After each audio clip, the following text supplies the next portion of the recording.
మాకు 3 కోట్ల. మాకు రోడ్లు లేవా? మాకు ఇరిగేషన్ ప్రాజెక్టులు లేవా? మేము మామూలు ప్రజలు ఎన్నుకోలేదా? చెప్పండి మినిస్టర్తో కూడా. దయచేసి నేను రిక్వెస్ట్ చేస్తున్నాను, మాకు సమానంగా ఇవ్వండి. మాకే ఇప్పుడు మున్సిపాలిటీలు లేవు, మాకు జీఎంసీలు లేవు.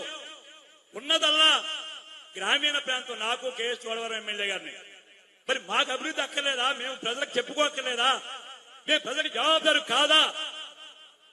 దయించి మహానాడు ద్వారా సరే, నేను అధ్యక్షురాని మహానాడుని సమానంగా ఇవ్వండి. ఇస్తే ఒకరికి 7 కోట్ల, ఒకరు 3 కోట్ల.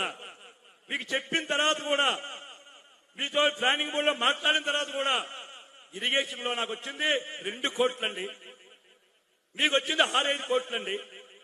ఎవరు చెప్పుకోవాలి నా బాధ? ఇది పార్టీ వేదిక కనుక చెప్తున్నాను, ప్రెస్ మీట్ పెట్టి చెప్పలేను నేను.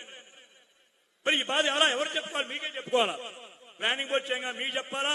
జిల్లా మంత్రిగా హామీ చెప్పాలా?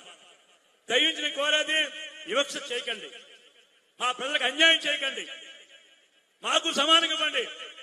ఎందుకు మమ్మల్ని 3 కోట్లు 2 కోట్లు తగ్గిస్తున్నారు? 28 ఏళ్ళ మెజార్టీ మేము గెలిచామే, మేము ప్రజలకు జవాబుదారమే. అందుచేత ఈ మహానాడు ద్వారా నేను జిల్లా అధ్యక్షుడు కోరుతున్నాను, మీరు వచ్చారు మన మహానాడికి, మా ఆవేదన వ్యధ విన్నారు. ఒక పక్క షుగర్ ఫ్యాక్టరీ మూసేస్తూ ఉన్నాం, దాన్ని ఆధునీకరణ చేయాలా. 3 నియోజకవర్గాలు ఆధారపడి ఉన్నాయి. దయించి నేను తాతయ్య బాబు గారి ద్వారా, జిల్లా అధ్యక్షుల ద్వారా నేను 2 మంత్రుల్ని కోరుతున్నాను. లేదు కదా, ఒక 3 ఏళ్ళు 4 ఏళ్ళలో ఈ 4 క్రాప్ హాలిడే అని చెప్పి అనౌన్స్ చేయండి. ప్రజలకు నేను జవాబుదారి చెప్పుకుంటాను. దండం పెట్టి, అయ్యా పొరపాటు నాకు మీరు ఓట్లు వేశారు, నన్ను ఏం చేయమంటారు?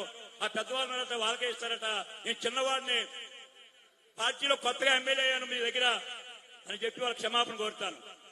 అంతేగాని వివక్షత మాత్రం చూపిస్తే మాత్రం